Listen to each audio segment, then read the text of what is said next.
Can begin. Good evening. We'd like to welcome you to the Creative Writing Department Admissions Information Session for students and families that are interested in our Creative Writing Department. My name is Geronda Little. I am the Recruitment and Outreach Person for the Alabama School of Fine Arts.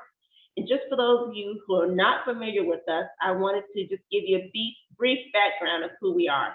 We are both an academic, arts, and science specialty school located in the heart of downtown Birmingham.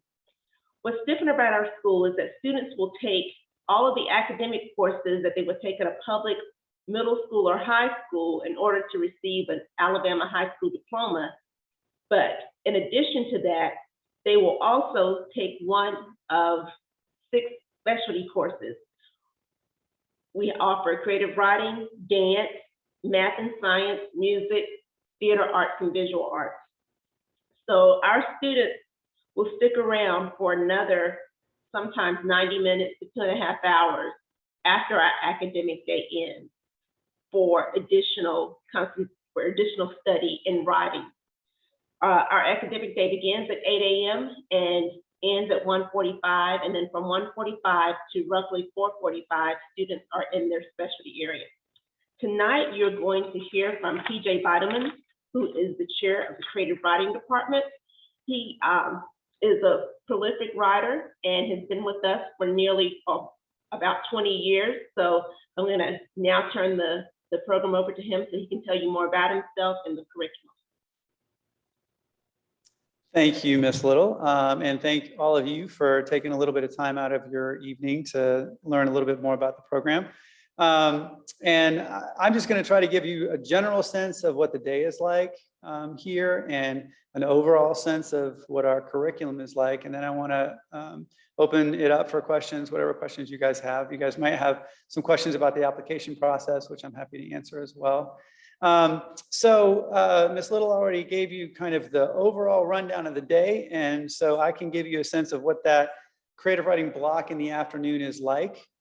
So for middle school students, they have that 90-minute stretch. So they, from 1:45 until 3:12 or something, they have a 90-minute block of creative writing class. This semester, that creative writing class that they have is a fiction writing workshop. And so what they do in that is they write a lot of stories, they read a lot of stories, they share stories that they have written with other students in the class. They get feedback from the teacher, they get feedback from each other. And that's, in a nutshell, what they do in that class. Next semester, they're going to have a poetry writing workshop. So it's going to be the same basic thing, but the focus is going to be poetry. So they'll be reading all different forms of poetry. They'll be writing in all different forms of poetry.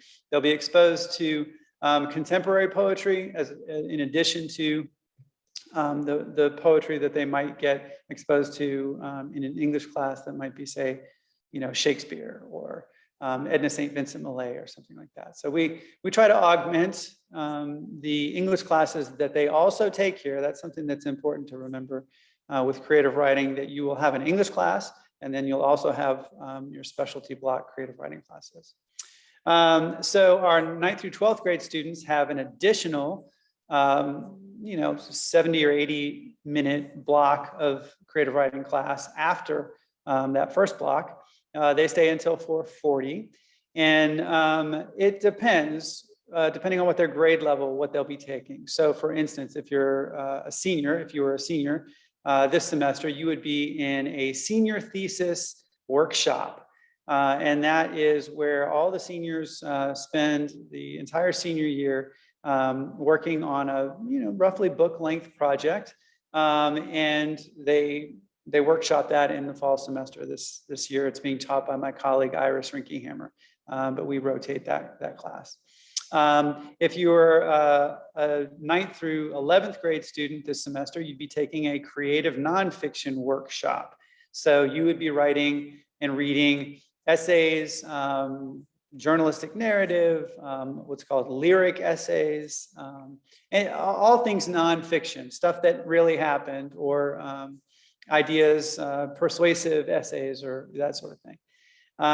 Next semester, we will have what we call poetry forms classes. So basically what that amounts to is studying traditional forms like sonnets, like villanelles, like sestinas. We don't expect everybody to love writing sonnets, villanelles, and sestinas. You'd be surprised though, once you get into it, how much fun it can be.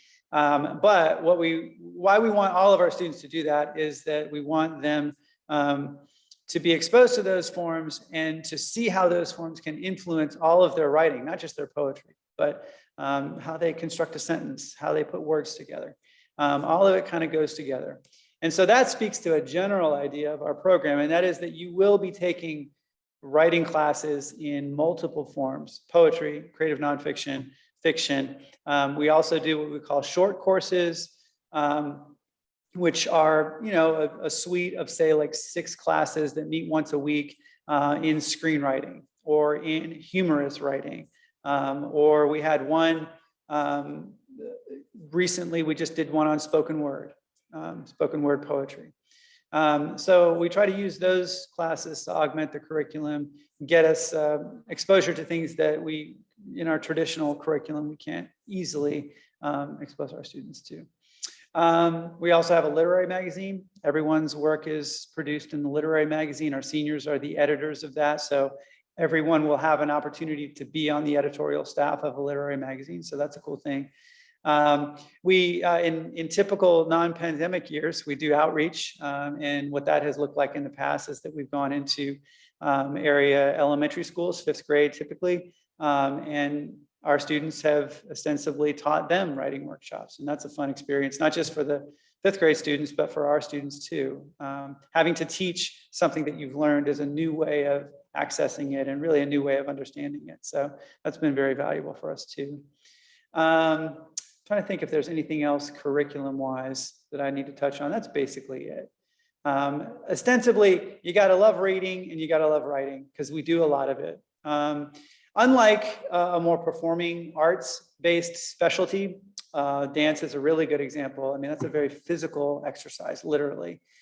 So when you leave your academic school day at 1:45, you go to a very different environment. It's not academic so much. I mean, they have some elements that are academic in nature, but it's ostensibly it's a dance studio. It's a dance company. And so those are 2 very different things. With creative writing and also with math science, our colleagues in math science, there are academic elements to our specialty. And so that's a unique challenge for our students, because it's a very long school day.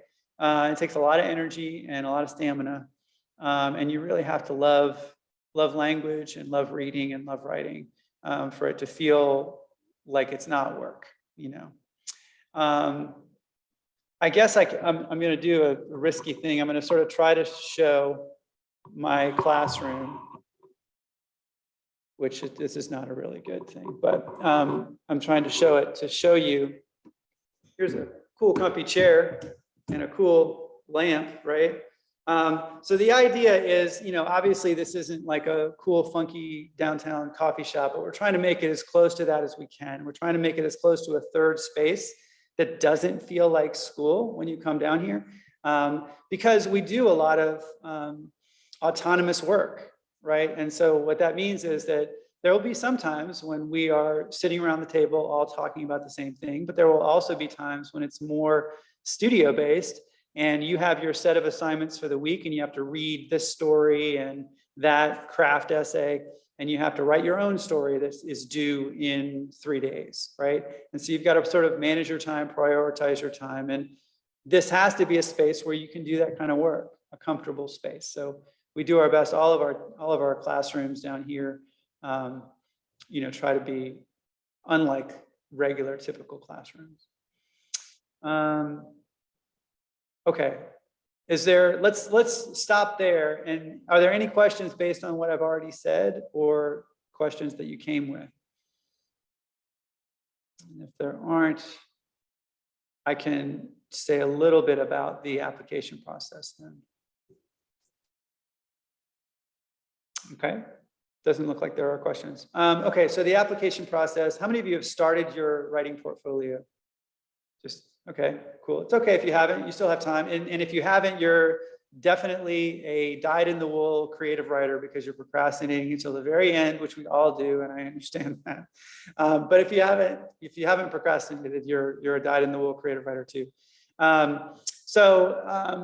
There, there's a set of guidelines that, just follow the guidelines ostensibly for what we're looking for. It's 5 to 7 poems. I think it's up to 10 pages of fiction. Basically, what we're looking for there is the spark, right? We're looking for you to show us that you have a love of language, that you have an imagination, that you can put words together in an interesting way. We are not looking for publishable short stories or poems necessarily. So I would invite you to try not to stress out too much about it. The portfolio is the fun part, right? That's what you were going to do anyway, right? So just enjoy that part. And the other thing too is if you've already written stuff that fits the bill, that's fair game. I think I get it. Sometimes I get the sense that when people are applying to ASFA, they feel like they have to write all new work, and that's not necessarily the case. If you have something that you think is really good, and maybe you've gotten a little bit of feedback on it and you've worked on it, it's fair game. So another thing I would say too is that there's another element to the portfolio that's a sort of it's a nonfiction element. There are some prompts that we give you. One is 3 objects or something like that that say something about who you are, and then another is how has writing sort of changed your life, kind of thing. And then there's others. Right? With that one, try to think of it as another piece of art, as opposed to this is my statement of purpose about why I want to get into ASFA. There's another element of the application which basically offers you that opportunity, the questionnaire.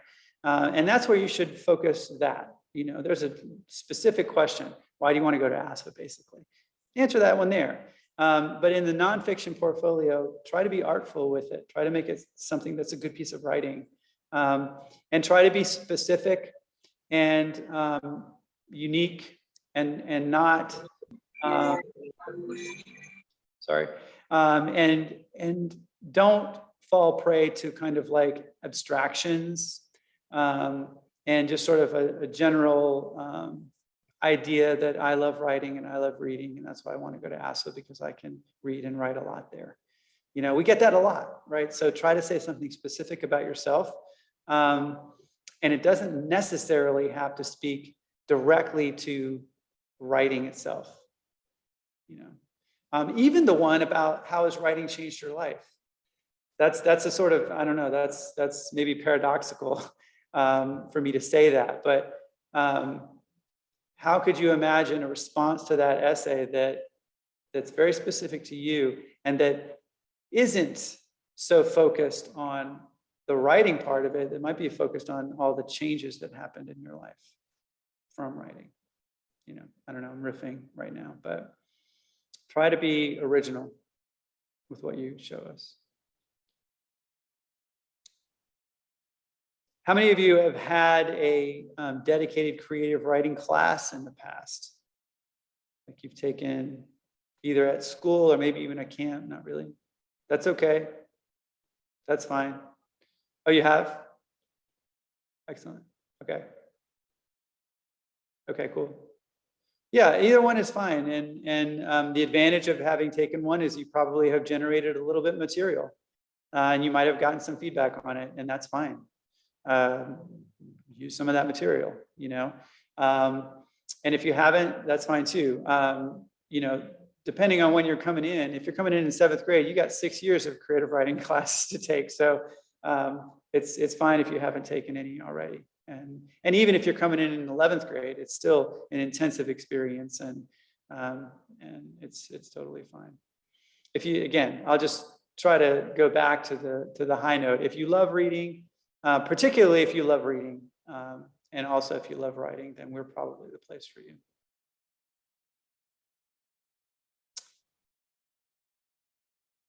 All right, Ms. Little, are there things that I'm missing that you wanted me to touch on? Would you like to, well, can you hear me? Can you hear me now?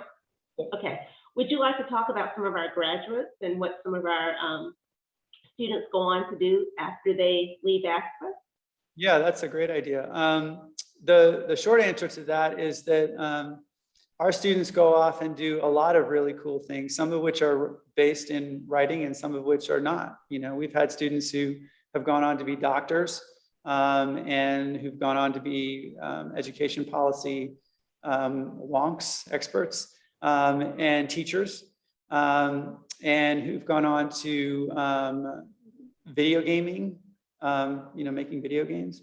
But we've also had people who've gone on to publish books and to sort of make a name for themselves in the field of creative writing. Most prominently and recently is my colleague Ashley Jones, who teaches in our program and who is a 6-year ASFA graduate. She came in 7th grade. And that was my very first year at the school. She was in my very first class that I ever taught at ASFA.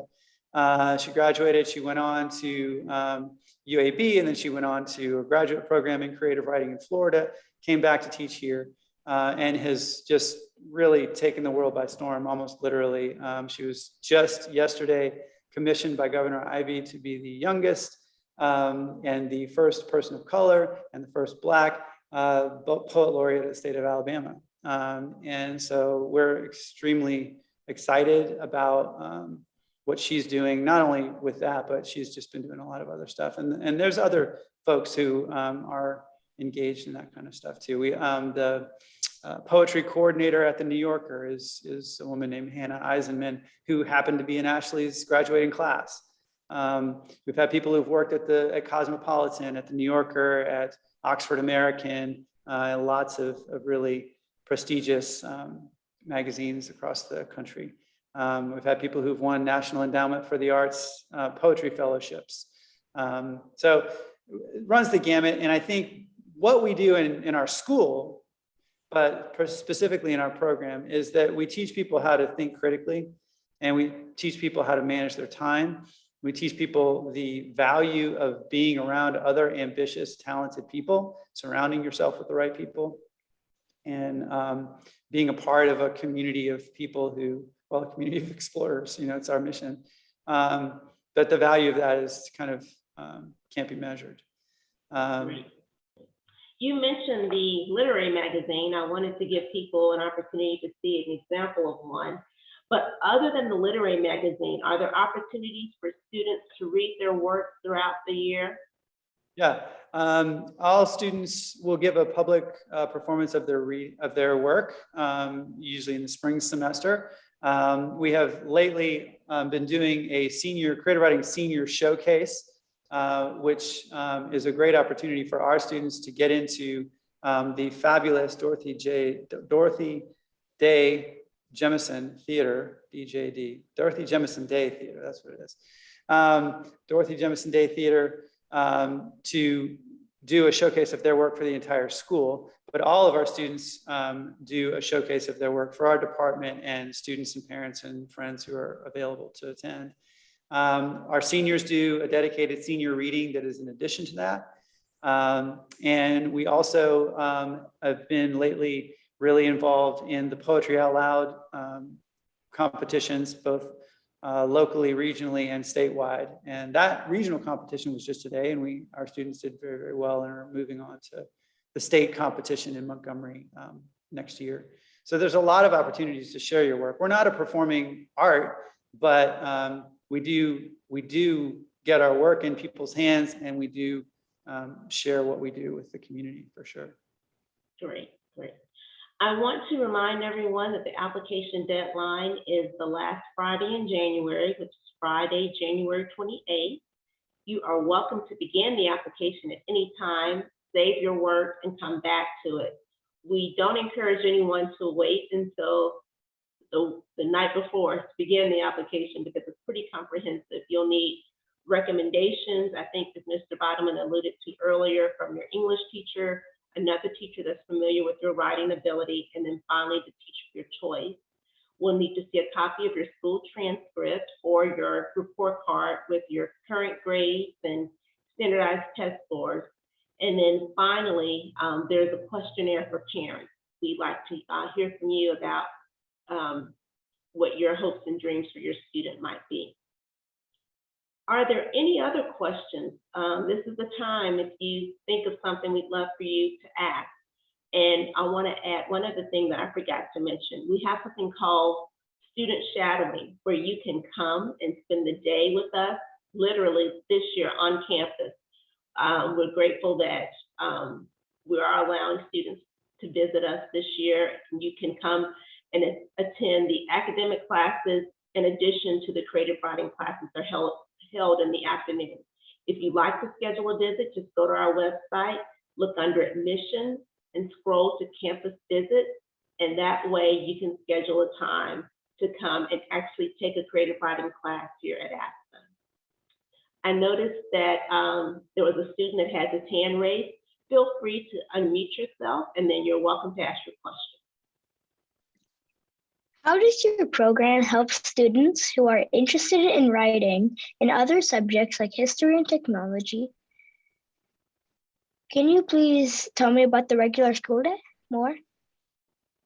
Sure, and maybe Ms. Little can jump in too to fill in details that I don't have. But the regular school day, there are 7 class periods, one of which is a homeroom/lunch period. So you'll take 6 classes, and it's your regular gamut of classes that you would take in any other middle school or high school. So math, English, history, foreign language when you get there, science, and then we have an array of really interesting electives, especially when you get up, into the high school program. We have a few AP classes that all students can take. In the math and science program, there are additional AP courses that they take just as by virtue of their program. And not all students have access to those. So we have a rigorous academic program. We have great teachers who are passionate about their subject. They're just as passionate about their subject as our specialty teachers are. And they have, there's not a lot of turnover, I would say, so the teachers who've been here, they know how this place operates, and they're very good resources for our students to sort of navigate their academic life in conjunction with their specialty life, which can be a challenge. That's the whole point of the school, is to challenge you to be your best and to do the best you can. And our teachers are really good at helping you do that. Did you have a follow-up question? Go ahead and ask your follow-up question. Yes. Oh, so later in the year, are we able to type some work? Are we allowed to type work in our school? You're not only allowed to type, you're required to type. So all of our students in our specialty anyway, we use Google Classroom, which you may or may not use something like that where you go to school now. And certainly you used something like it last year, probably. So yeah, we use Google Classroom for our submissions. So students submit Google Docs, or, well, I mean, most of them, it is Google Docs. And that's where you'll get your feedback, both from your teachers and from your colleagues. So yeah, typing is, do you type? How fast do you type? I type like a medium speed, not that fast.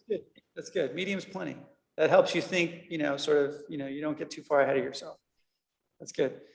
And all of your submissions should be typewritten. So everything from your essays and your application and your writing submissions should be typewritten. Okay. I see another hand raised. Feel free to unmute yourself, Ms. Deanna, and you are welcome to ask your question. Hi, I wanted to know, how does the school help with the balancing of the regular curriculum and with the added courses? Like, how does the school work and extra course balance work out with students, and how do y'all support children during that time frame?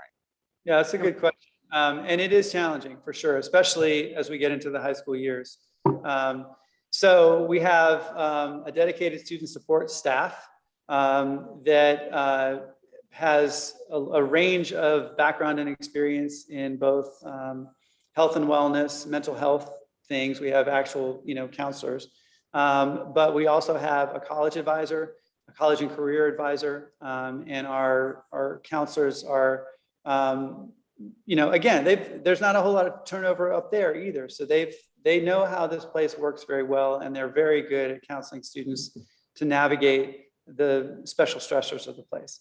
We also have a dedicated position, academic support coordinator. Maria Marino is in that position, and she is the best teacher I've ever met. She was a math teacher here before she moved into that position. She was the type of math teacher, okay, so we have a math and science specialty, right? And those students are, typically they have an affinity for math and an ability with math, but we have students who have other abilities, who maybe they didn't feel so good about math. She was the type of math teacher that regardless of what math level you were at, she reached you, right?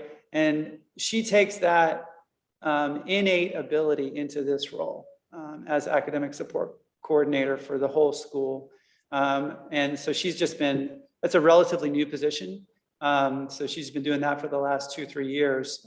And it's been a godsend, and she's really, really great at making sure students don't fall through the cracks, at working with teachers, students, parents to try to make sure that students are getting the support that they need when they need it before it becomes a crisis. So we are aware of that sort of pressure that our students face that's unique.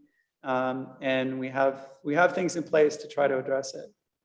If I might add one other thing, the counselors are very good about offering time management sessions to the students at the beginning of the school year.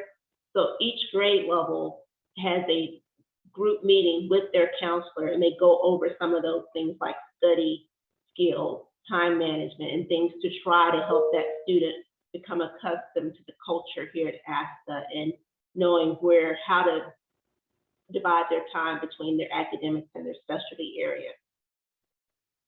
Did you have a follow-up question, Ms. Deanna? The follow-up question was, what is the class size? What is the ratio to teacher to student? It depends on whether we're talking about academic core classes or specialty classes. I can tell you in our specialty, the class sizes are very small. I have my fiction workshop has 12 students in it, and my nonfiction workshop has 10 students in it. And that's a small number. I get it. It's a great gig. But I will say that that's the sort of sweet spot for that type of class, for a critique, hands-on critique workshop. We couldn't really do that with 25 kids in our class. Class sizes are still pretty small in the academic core. Ms. Little can probably speak to that a little bit better than I can, but you're not going to have too many classes that have more than 20 students in them. And in some cases, you're going to have even less than that. So class size and teacher-student ratio is really good here. And that helps create a small school community environment. Yes, our average student teacher ratio is 17 to 20 students per teacher in a class. The largest class I can think of is usually a 12th grade English or history class. You might have maybe 24 students in that class, but that would be the largest academic classes that we would have on campus. I noticed that Tiffany Townsend had her hand raised a moment ago. Tiffany, do you still have a question? Or actually, I know you said your name is not Tiffany, but that's what it says on the screen. Is it Taylor? Is it Taylor Townsend? Yes, ma'am. Are you homeschool friendly for admissions? Sure. Yes, we are. We have had homeschool students to apply, but again, we still need the same requirements of a recommendation from 3 different teachers. We'd like to have one at least, like to have at least one from someone who is familiar with your writing ability, and then 2 other teachers. And we would like to see a report card of some kind with the grades that you've made. And then finally, if you have not taken any standardized tests, we can provide that for you once we review your application and deem that we would like for you to be invited for the on-campus audition. And I would just add to that, that for homeschool students, it's probably that it's great to shadow for everybody, but for homeschool students, I think it would be even better to shadow just to make sure that this is the type of environment that you're interested in being in, and that you really get a sense of, okay, 8 o'clock to 4:40, like what is that like? You know, there are some elements of art, especially in creative writing, that are really well suited to homeschool. That idea of autonomy and asynchronous, you know, doing your own thing, you know, that fits perfectly. But then, like, we have bells here, you know, and, you know, for the first 7 periods, there's 45-minute intervals. You're going someplace, and, you know, so it's a different environment. I would encourage you to shadow if you can. Great. Did you have anything else you wanted to ask Tiffany before we go to Lily? No, ma'am, thank you. Okay, thank you. Lily, feel free to unmute yourself and ask your question. Okay, so I actually had a few questions. I'm sorry. No, it's perfectly fine. I'm sure someone else may wonder the same thing, but they just have not asked yet. Yeah. Okay, so my first question was just about like the creative writing program. I think I might have asked this when I went and did a tour, but like for the creative writing department, are those students allowed to go see like theater performances and like music rehearsals, and like, are we allowed to go see other departments like things? I don't know if that was. Yeah, well, yeah, so we have school-wide assemblies each semester, and we go to a theater department performance, we go to 2 music department performances, and we go to a dance, at least 1 dance performance, sometimes 2. So where other schools have pep rallies and, you know, football games, we have, you know, fine arts performances. That's great. Yeah, and we also have, like even just today, we had senior scenes where our theater seniors direct a scene. That's part of their curriculum. And in the Black Box Theater, they allowed folks to come if there was room. So there are those opportunities. Rehearsals, probably not so much, although occasionally we might do a writing exercise with the permission of one of them, and, you know, go down and do a little writing, but that's the exception rather than the rule. But performances for sure. Okay. And then I think I have 2 more questions, but my second one was, so on the application, it said for the fiction, the 10-page maximum, it said short fiction, which I know is a short story, but would it be possible, like, necessarily to use at least 10 pages of a story that would be longer? Would that be okay? Yeah, that's a good question. I'm glad you asked it. The short answer is yes, you can do that. I would try to find something that feels self-contained. Okay. That, like, it comes to some kind of resolution, even if it's chapter 1, or even if it's an excerpt from a longer story, where we see how you finish an idea, if you can. But the short answer is yes, you can do that, and if it's chapter 1 and we don't know how it ends, that's fine. Okay, thank you. And then my last question was, I was just wondering how, like, you personally got into writing and then ended up, like, how you decided that you wanted to become a creative writing, like, educator. Like, I was just wondering, like, what, like, moved you to do that? Yeah, that's a good question. I think it was something that I've always loved reading. And it was just the thing that I got the most kind of positive feedback for my writing. You know, I remember my 11th grade English teacher read my Huckleberry Finn essay to the class.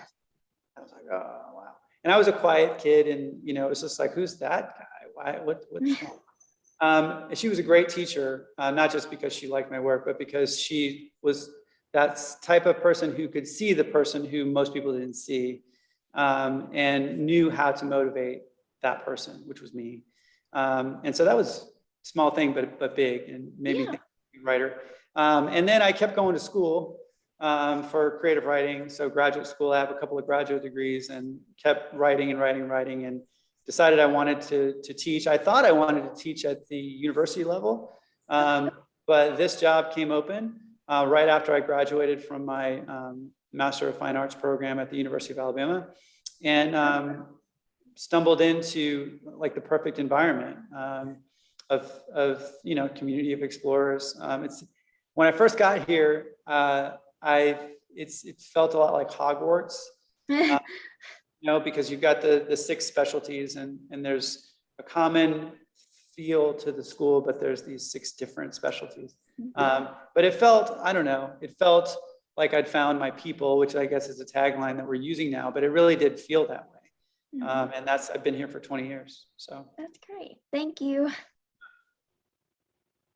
You all have asked some very good questions tonight. We're going to go around one last time and ask you if there's anything else you might want to know.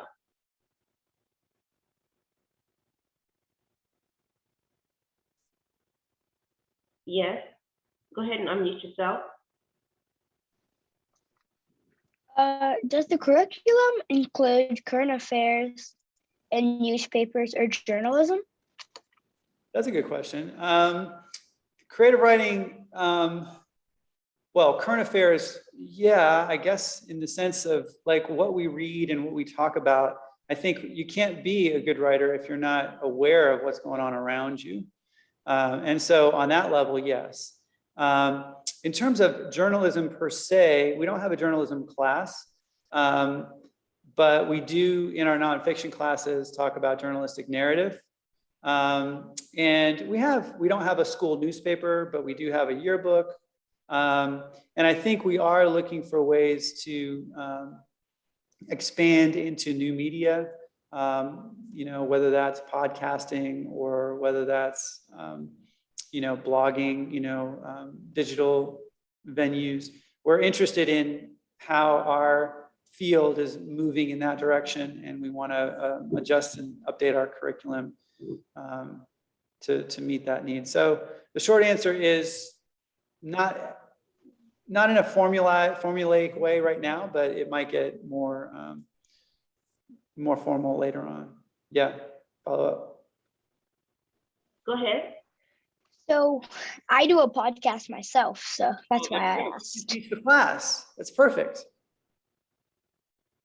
Great. I That's good. want to also let everyone know that we will have a creative writing summer camp this year. Anyone that is rising 5th grade through rising 8th grade is welcome to attend that camp. That camp will be the first full week of June. So that's June 6th through the 11th, June 6th through the 11th. We'd love to see you here on campus. At this time, I'm going to go ahead and bring us to a close. We want to thank everyone for joining us this evening. And if you do have questions that you forgot to ask right now, feel free to email us.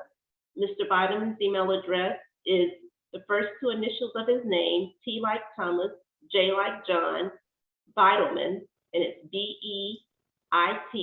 BEITELMAN, Bideman at asfaschool.org.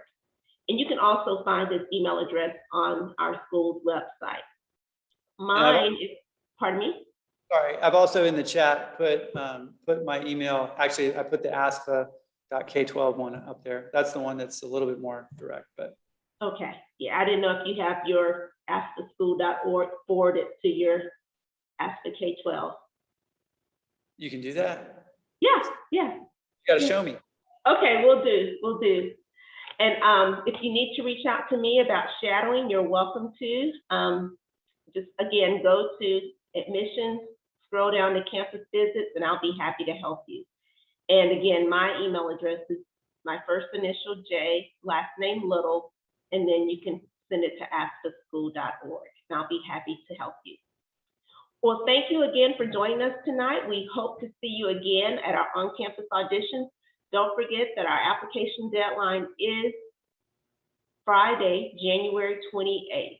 So we look forward to reading your work and your application. Take care and have a good night. Thanks, everybody.